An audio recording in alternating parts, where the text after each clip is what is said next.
దేశాలు సముద్రాలు ఖండాలు దాటి మన రాష్ట్రానికి వచ్చి ఓ ఫ్రెంచ్ కంపెనీ పెట్టుబడులు పెట్టిందంటే ఇక్కడి కంపెనీ మౌలిక నిర్మాణం మీద పనితీరు మీద ఎంత నమ్మకం ఉండాలి. పెర్ఫిసిమ్ కంపెనీ విశ్వాసాన్ని చూరగొనడంలో భారతీయ సిమెంట్ ఘనమైన విజయమే సాధించింది. వనరులు వస్తులే కాదు, భారీ మొత్తాల్లో పెట్టుబడులను చూపడం వల్లే అది సాధ్యమైంది. నిజానికి భారతీయ సిమెంట్ లో జగన్ ఆయన ఇతర కంపెనీలు మదుపు చేసినది 45 కోట్లే. ఇంత భారీ ప్రాజెక్టును ముందుకు తీసుకెళ్లడానికి మిగతా పెట్టుబడులు పెట్టిన వారెవరు? 10% లోపు పెట్టుబడులు పెట్టిన జగన్ కి సుమారు 80% వాటా ఉంటే 90% పెట్టుబడి ఇచ్చి కేవలం 20% వాటాలతో వారు సర్దుకుపోయినది దేనికి? వారికి లభించిన ప్రతిఫలాలేంటి అని ప్రశ్నించుకుంటే మళ్లీ అదే జవాబు, మళ్లీ అదే కారణం: అధికార బలం.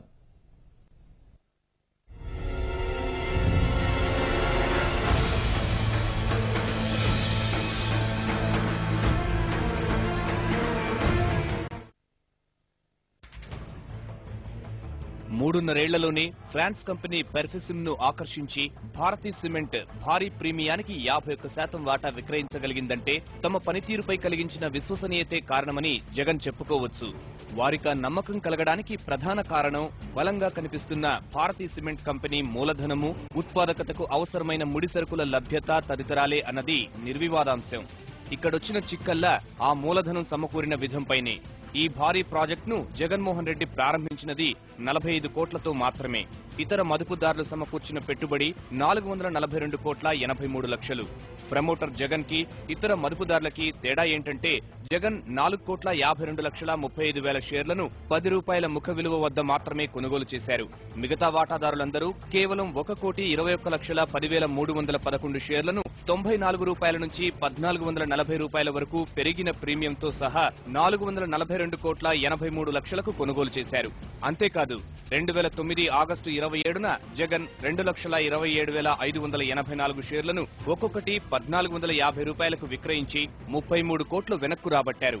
అంటే కేవలం 12 కోట్ల 24 లక్షల పెట్టుబడితో 78.48% వాటాను జగన్ తన సొంతం చేసుకున్నారన్నమాట.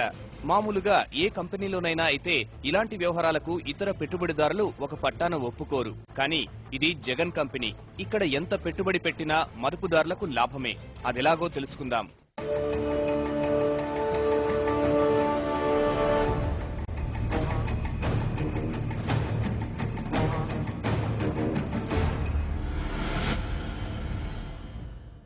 భారతీయ సిమెంట్ లో మూలధన నిధులను భారీ ప్రీమియంకి సమకూర్చి మైనార్టీ షేర్ హోల్డర్లుగా ఇన్నాళ్లు ఉన్నవి 3 కంపెనీలు: Dalmia cements, India cements, matrix Prasad కు చెందిన వివిధ కంపెనీలు. 2007 మార్చి నుంచి 2010 మార్చి వరకు 3 ఏళ్ల వ్యవధిలో దాల్మియా సిమెంట్స్ 95 కోట్లు, ఇండియా సిమెంట్స్ 95 కోట్ల 33 లక్షలు, మ్యాట్రిక్స్ ప్రసాద్ కంపెనీలు 252 కోట్ల 50 లక్షల పెట్టుబడి సమకూర్చాయి. ఏ వ్యాపారైనా లాభం లేకపోతే వరదకైనా ఎదురుపోడు కదా. అలాంటిది ఈ ప్రముఖ కంపెనీలు భారతీయ సిమెంట్ పెట్టిన కొద్దినాళ్లకే 100 నుంచి 1500 వరకు ప్రీమియం చెల్లించి మరీ షేర్లు కొనుగోలు చేయడం వెనుక కారణం ఏమై ఉండవచ్చు అన్న అనుమానాలు కలక్కమానవు.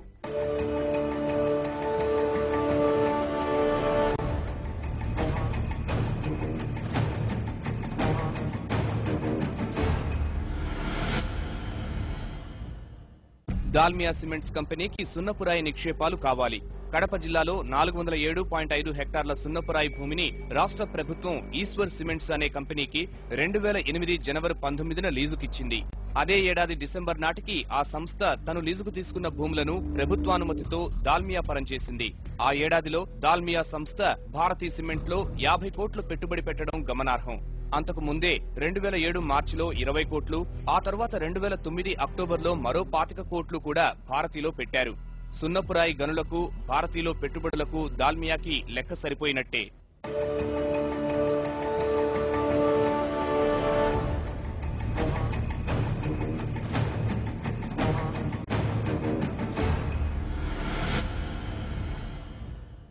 భారతీలో పెట్టుబడి పెట్టిన మరో కంపెనీ ఇండియా సిమెంట్స్ కి నీటి వసతి దక్కింది. నాగార్జున సాగర్ దిగువన వజీరాబాద్ గ్రామ సమీపంలో కృష్ణానది నుంచి 10 లక్షల గ్యాలన్ల నీటి వినియోగానికి 2008 జులై 22న అనుమతులు లభించాయి. ఈ కంపెనీ కొనుగోలు చేసిన రాశి సిమెంట్స్ కు 1979లో రోజుకు 3 లక్షల గ్యాలన్ల నీరు కేటాయించారు. ఇప్పుడు ఆ పరిమాణం 10 లక్షల గ్యాలన్లకు పెరిగింది.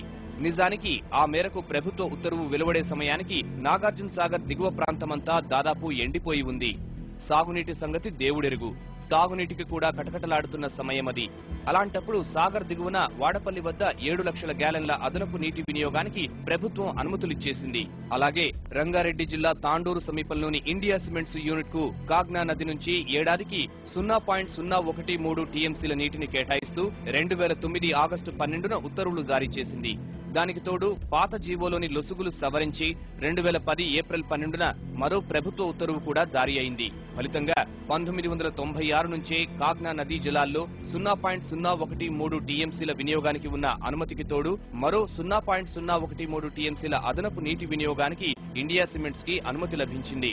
ఆ కంపెనీ భారతీయ సిమెంట్ లో 2007 సెప్టెంబర్లో 15 కోట్లు, 2008 జూలైలో 30 కోట్ల 33 లక్షలు, 2010 మార్చిలో 50 కోట్లు పెట్టుబడి పెట్టినందుకు ప్రతిఫలంగానే ఈ ప్రభుత్వ సహాయాలు లభించాయి.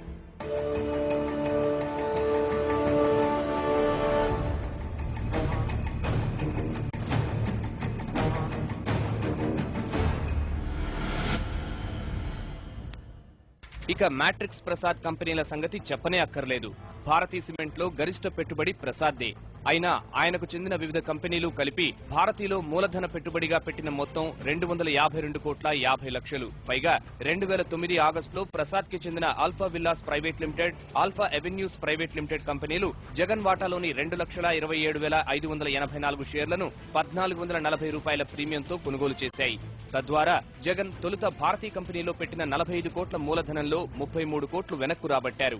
అంటే మూలధనంలో సగానికి పైగా సొమ్ములు పెట్టినది మ్యాట్రిక్స్ ప్రసాద్, ఆయన కంపెనీలేనన్నమాట. దానికి ప్రతిగా ఆయనకు భారీ ప్రతిఫలమే లభించిందని చెప్పవచ్చు.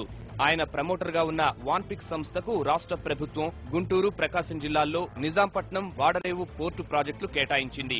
ఆ పేరిట ఇప్పటికే 21,000 ఎకరాల భూమిని వాన్పిక్ సొంతం చేసుకుందుకు ప్రభుత్వం అనుమతించింది. దానికి తోడు ప్రకాశం జిల్లాలో పారిశ్రామిక కారిడార్, ఒంగోలులో విమానాశ్రయం ప్రాజెక్టులు వాన్పిక్ సంస్థకే దక్కాయి.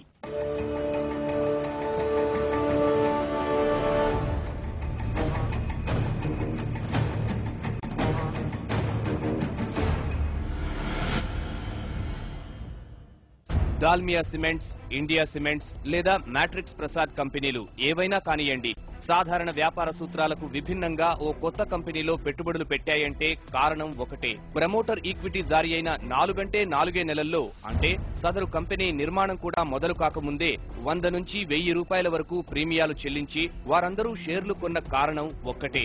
వారి నమ్మకానికి కారణం అదే. అప్పుడు ముఖ్యమంత్రి పదవిలో ఉన్న జగన్ తండ్రి డాక్టర్ వైఎస్ రాజశేఖర రెడ్డి అధికారమే. దాన్ని తనకు అనుకూలంగా వాడుకోవడంలో జగన్ చూపగల సామర్థ్యం మీదే వారి అసలు సిసలు నమ్మకమంతా.